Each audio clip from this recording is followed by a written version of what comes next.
En la historia del espectáculo latinoamericano existen figuras que no solo hicieron reír, sino que redefinieron la manera misma de entender la comedia.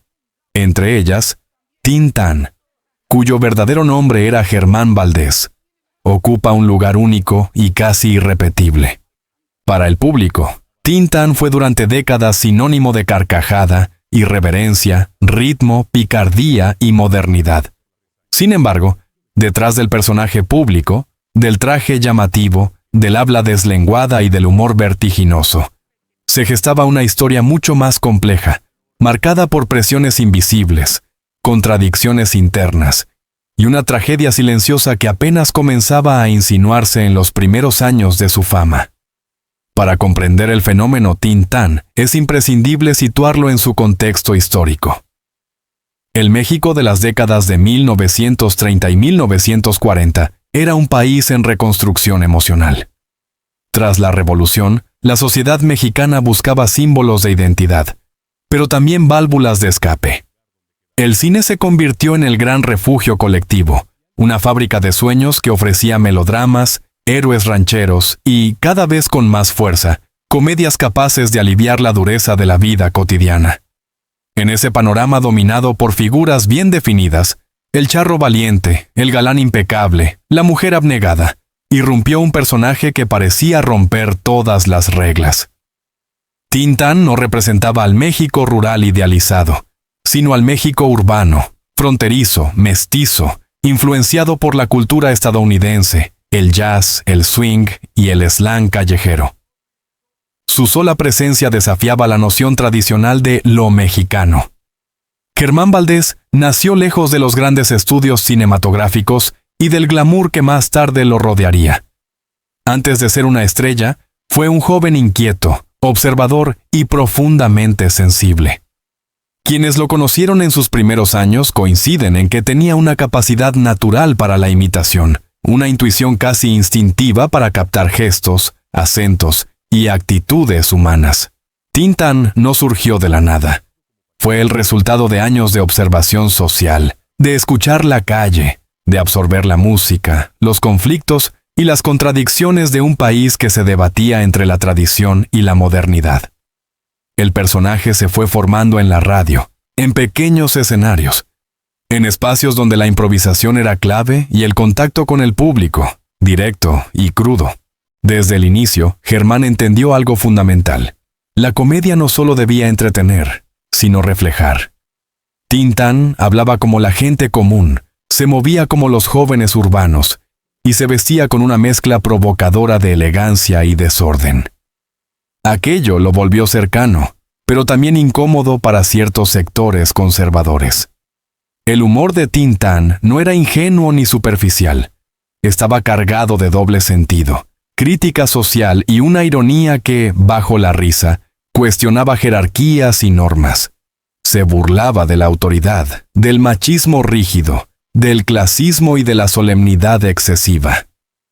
En una época donde muchos cómicos dependían del chiste fácil, Tintán construía escenas complejas, llenas de ritmo verbal y corporal.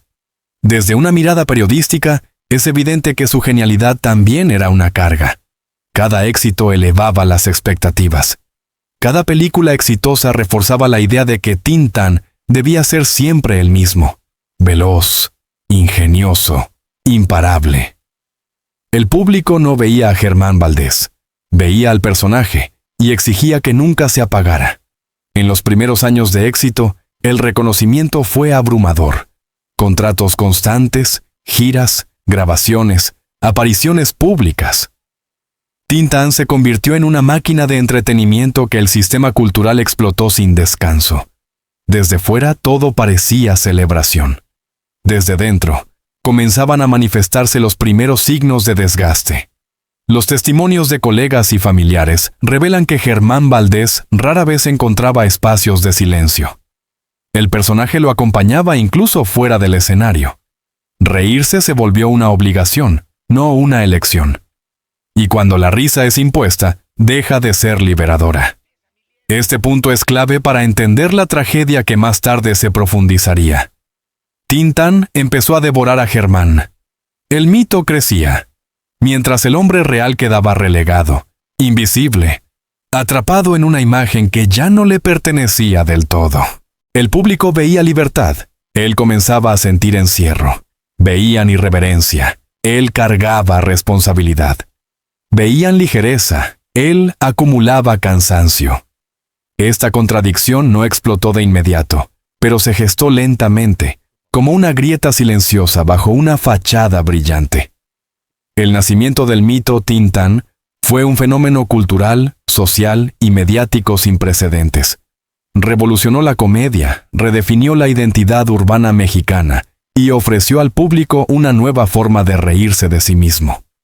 Sin embargo, bajo ese éxito temprano se escondían ya las primeras sombras, la presión constante, la pérdida de intimidad y la confusión entre el hombre y el personaje. Cuando el personaje de Tin Tan ya era un fenómeno imparable, y su nombre encabezaba carteles, programas de radio y marquesinas de cine, comenzó a gestarse una paradoja que muchos artistas han vivido, pero pocos han logrado expresar. Cuanto más grande era la fama, más pequeño parecía el espacio para Germán Valdés como individuo. El público celebraba al genio cómico, la industria lo explotaba sin pausa, y el hombre, detrás del maquillaje y la sonrisa permanente, empezaba a quedarse solo. Desde una mirada periodística, el éxito de Tin Tan no fue casual ni espontáneo. Fue el resultado de una maquinaria cultural perfectamente aceitada. Estudios cinematográficos, productores, guionistas y medios de comunicación que comprendieron rápidamente que estaban ante una mina de oro. Cada nueva película debía superar a la anterior. Cada aparición pública debía confirmar el mito. No había margen para la pausa ni para la duda. En los archivos de la época y en testimonios posteriores de colegas, se repite una idea inquietante. Germán Valdés casi no tenía control sobre su propio tiempo. Rodajes encadenados, presentaciones nocturnas, viajes constantes. La risa se convirtió en un producto, y él en su principal proveedor. Lo que desde fuera se interpretaba como privilegio, luces, aplausos, reconocimiento. Por dentro empezaba a sentirse como una jaula elegante, brillante, pero cerrada. Una de las mayores tragedias de los grandes cómicos es que el público rara vez acepta verlos tristes. En el caso de Tin Tan, esa exigencia fue particularmente cruel.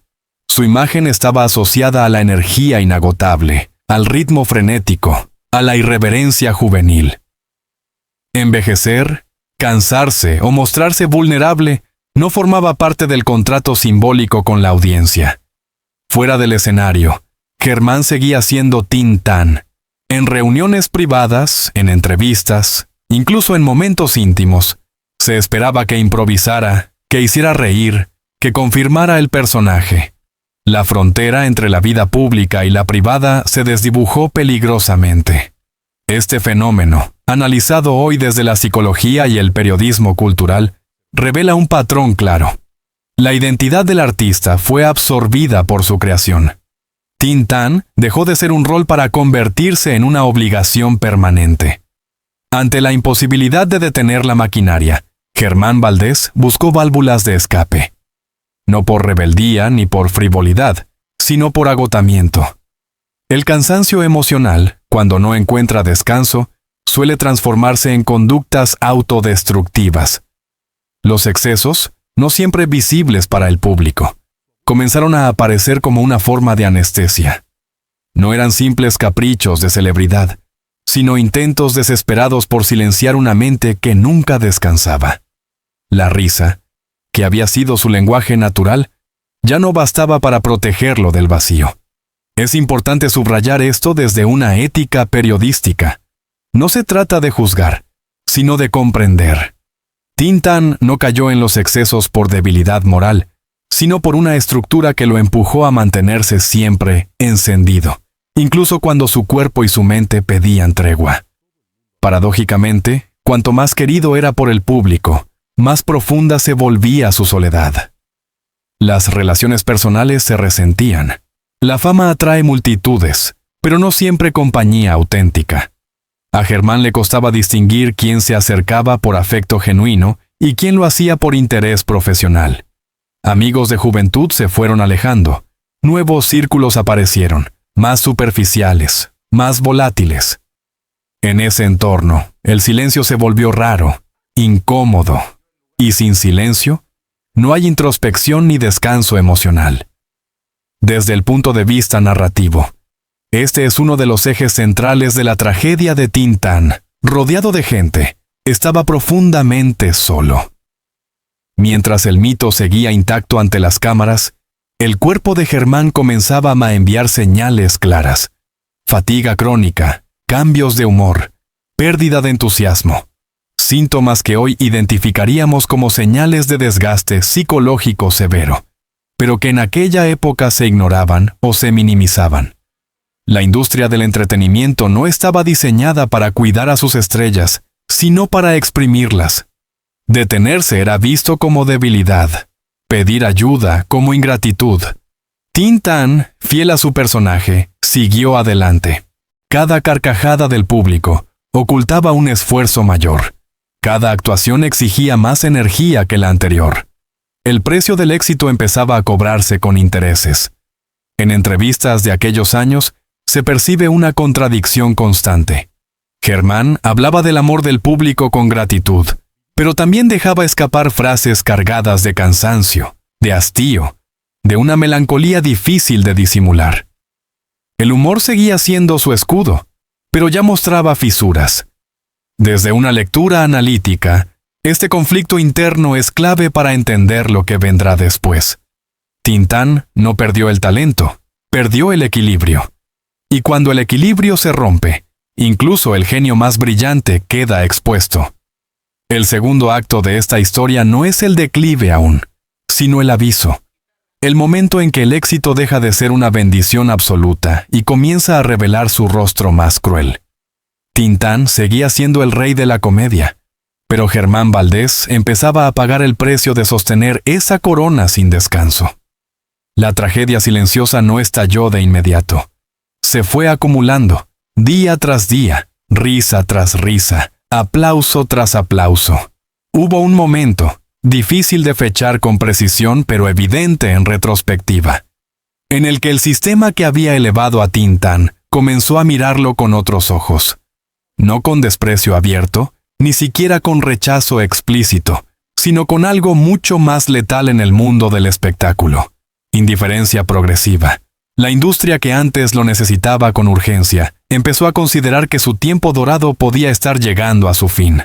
Durante años, Tin Tan había sido garantía de taquilla.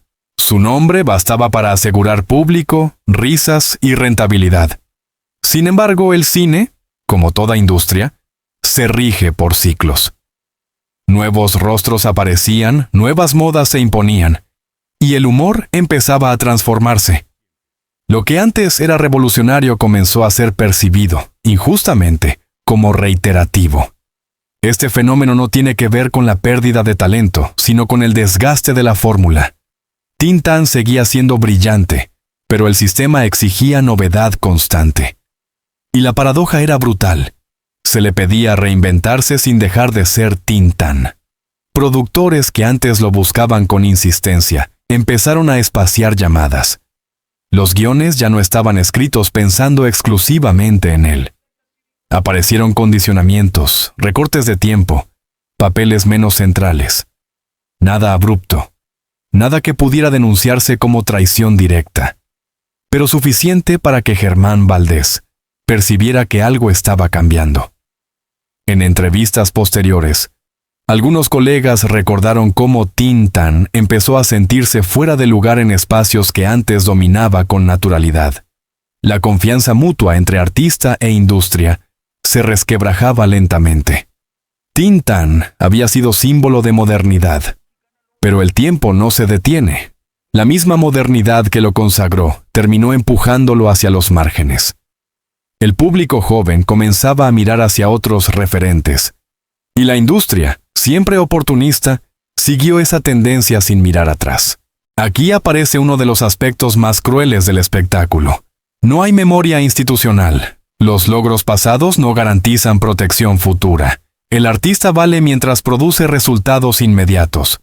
Para Germán Valdés, este desplazamiento no fue solo profesional, fue existencial. Durante años, su identidad había estado ligada al reconocimiento constante. Cuando ese reconocimiento empezó a flaquear, se abrió un vacío difícil de llenar. El silencio de los teléfonos, la ausencia de propuestas relevantes, la sensación de no ser necesario. Todo eso impactó profundamente en su autoestima, no porque dependiera del aplauso de forma superficial, sino porque su vida entera había sido organizada en torno a ese sistema. Mientras esto ocurría puertas adentro, el público general apenas lo percibía. Tin-Tan seguía siendo una figura querida, un recuerdo vivo de carcajadas, pero la audiencia rara vez observa los procesos internos de exclusión. Ve el resultado final, nunca la transición. Desde el análisis mediático, este punto es fundamental. El abandono en el espectáculo casi nunca es escandaloso, es gradual y silencioso, y por eso duele más. Sin necesidad de declaraciones explícitas, Germán empezó a sentir que había sido utilizado. No en un sentido conspirativo, sino humano. Dio lo mejor de sí cuando fue necesario. Cuando dejó de ser rentable, fue relegado. Este sentimiento de traición no se manifestó en grandes denuncias públicas. Tin-Tan no fue un hombre de confrontación directa. Su estilo era el humor, incluso frente al dolor. Pero internamente, la herida se profundizaba. Ante la falta de oportunidades significativas, Germán comenzó a replegarse. Menos exposiciones, menos entusiasmo, más distancia. No era una retirada estratégica, sino una reacción emocional. Cuando el escenario ya no te espera, cuesta encontrar razones para seguir saliendo a escena. Este repliegue marcó el verdadero inicio de su tragedia silenciosa, porque el olvido no llegó de golpe, llegó acompañado de cansancio, de desilusión y de una sensación persistente de haber dado todo a cambio de muy poco al final. La historia de Tin-Tan en esta etapa no es la de un artista que fracasa, sino la de un sistema que abandona. El genio seguía intacto, pero el contexto había cambiado. Y en ese cambio, Germán Valdés quedó expuesto, sin red de contención, enfrentando la parte más ingrata de la fama, cuando el amor del público ya no se traduce en oportunidades reales. El declive no siempre llega acompañado de titulares dramáticos, ni de rupturas visibles. En el caso de Tin-Tan, el ocaso fue lento, casi educado, como si el sistema y el propio artista hubieran pactado un silencio mutuo. No hubo un último gran escándalo ni una despedida solemne. Hubo, en cambio, una retirada progresiva del centro del escenario, una disminución de la luz y un aumento de la sombra. Para muchos artistas, la crítica negativa resulta dolorosa. Para otros, el verdadero golpe es el silencio. Tin-Tan comenzó a experimentar esa ausencia mediática como una forma de negación. Los programas ya no lo invitaban con la misma frecuencia, las revistas dejaron de dedicarle portadas, y su nombre empezó a aparecer más en secciones de recuerdo que de actualidad. Desde el análisis periodístico, este fenómeno es revelador. El silencio no es neutral. Comunica desinterés, cierre de ciclo, reemplazo. Para Germán Valdés, acostumbrado a la exposición constante, esa invisibilidad fue profundamente desestabilizadora. A medida que la actividad profesional disminuía, el cuerpo empezó a manifestar con mayor claridad los estragos de años de exigencia. El cansancio ya no podía ocultarse detrás del humor. La energía que había definido a Tin-Tan parecía haberse disipado, no por falta de talento, sino por agotamiento acumulado. En una época en la que la salud mental y el bienestar del artista no eran temas de conversación pública, estos síntomas fueron tratados como debilidad o simple mala racha. Nadie habló de desgaste emocional, de depresión, de vacío existencial. Se esperaba que el comediante resistiera, como si la risa fuera una fuente infinita. Si en etapas anteriores la soledad era intermitente, ahora se volvió estructural. Las relaciones profesionales se enfriaron. Muchas amistades dependían de la actividad constante. Cuando el trabajo escasea, también lo hace la compañía. Germán Valdés empezó a pasar más tiempo lejos de los focos, en espacios donde el personaje Tintán ya no tenía sentido. Y es precisamente allí donde la tragedia íntima se intensifica. ¿Quién es uno cuando deja de ser aquello por lo que todos lo aman? Esta pregunta, nunca formulada públicamente, parece atravesar sus últimos años con una fuerza devastadora. Incluso en el declive, Tintán no perdió su capacidad de hacer reír. Pero el humor ya no era celebración, era defensa, una manera de evitar hablar del dolor real. En apariciones esporádicas, seguía bromeando, improvisando, cumpliendo con lo que se esperaba de él. Desde fuera, muchos interpretaron esto como fortaleza. Desde dentro, probablemente fue una forma de supervivencia, porque abandonar el humor habría significado enfrentarse de lleno al vacío, y eso requería una contención que nunca llegó. Uno de los aspectos más duros de esta etapa fue el olvido institucional. No hubo homenajes a tiempo, ni reconocimiento profundo mientras aún podía escucharlos. La cultura del espectáculo suele celebrar a sus ídolos cuando ya no están, no cuando más lo necesitan.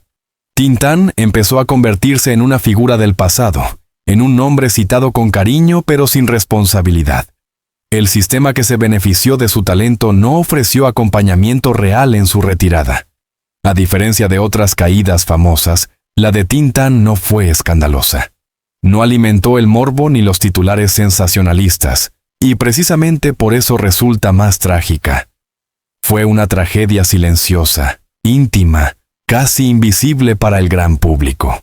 No hubo redención final ni gran regreso. Hubo cansancio, introspección forzada y una sensación persistente de haber dado más de lo que se recibió en los últimos años.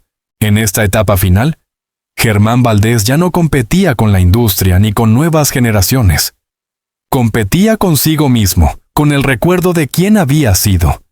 El espejo ya no devolvía la imagen del comediante incansable, sino la de un hombre marcado por la experiencia. Desde una lectura humana, este momento es crucial. El genio cómico se enfrenta a su propia fragilidad, y esa fragilidad, lejos de restarle valor, completa su historia. Cuando el ruido cesa y el foco se apaga, queda la pregunta que toda figura pública evita mientras está en la cima. ¿Qué permanece cuando ya no se está? En el caso de Tintán, la respuesta no es simple ni cómoda. Su legado es vasto, luminoso y, al mismo tiempo, atravesado por una deuda colectiva, la de no haber sabido cuidar al hombre mientras celebrábamos al mito. A diferencia de muchos artistas cuyo recuerdo se diluye con el tiempo, Tintán siguió vivo en la risa popular. Sus películas continuaron transmitiéndose, sus frases circularon de generación en generación, y su figura se mantuvo asociada a una comedia libre, musical, física y verbalmente audaz. Ese es el primer dato irrefutable del legado. La risa resistió al olvido institucional. Aunque la industria lo dejó solo en sus últimos años, el público no lo borró. Lo recordó de la manera más sincera, riendo con él, una y otra vez. Con el paso de los años, el análisis cultural permitió algo que en vida no siempre se le concedió: reconocer que Tintán fue profundamente moderno. Su mezcla de lenguajes, su identidad fronteriza, su irreverencia frente a la autoridad y su libertad corporal anticiparon debates actuales sobre identidad, mestizaje y cultura urbana. Lo que antes incomodaba, hoy se estudia. Lo que fue visto como exceso, hoy se entiende como ruptura. Tintán no fue solo un comediante exitoso, fue un adelantado que pagó el precio de ir demasiado rápido para su época. Pero todo legado brillante proyecta una sombra. Y la sombra de Tintán es clara: la falta de acompañamiento humano. La industria celebró al personaje, pero no supo, o no quiso, proteger al individuo. No hubo contención emocional, ni transición digna, ni escucha cuando el cansancio se volvió evidente. Desde una ética periodística contemporánea, este punto resulta central, porque revisar su historia no es solo un acto cultural, sino una advertencia. El talento no inmuniza contra la fragilidad, y la risa por sí sola no cura el desgaste. En años recientes, investigadores, cineastas y periodistas han vuelto a Tin Tan con una mirada distinta. Ya no solo como el pachuco gracioso, sino como un creador complejo, sensible y contradictorio. Esta reinterpretación no disminuye su figura, la engrandece. Comprender su tragedia silenciosa no empaña su genialidad. Al contrario, la humaniza. Y en esa humanización reside la posibilidad de aprender de su historia para no repetirla. Recordar a Tin Tan implica asumir una responsabilidad colectiva. No basta con repetir sus chistes o admirar su carisma. Es necesario preguntarse qué hacemos hoy con quienes ocupan su lugar. ¿Cómo cuidamos a los artistas cuando el aplauso baja? ¿Qué estructuras existen, o no, para sostenerlos más allá de su rendimiento? El legado de Tin Tan no es solo artístico, es ético. Nos interpela como sociedad, como industria y como público. La verdad final de esta historia no es amarga, pero sí incómoda. Tin Tan fue un genio que hizo reír a millones, pero que pagó en soledad el precio de esa risa. Su vida demuestra que el éxito no siempre protege, y que el olvido puede ser más dañino que la crítica. Y sin embargo, su historia no termina en la tragedia. Termina en la memoria viva, en la risa que aún suena, en la influencia que persiste y en la posibilidad, todavía abierta, de aprender a mirar mejor a quienes nos hacen felices.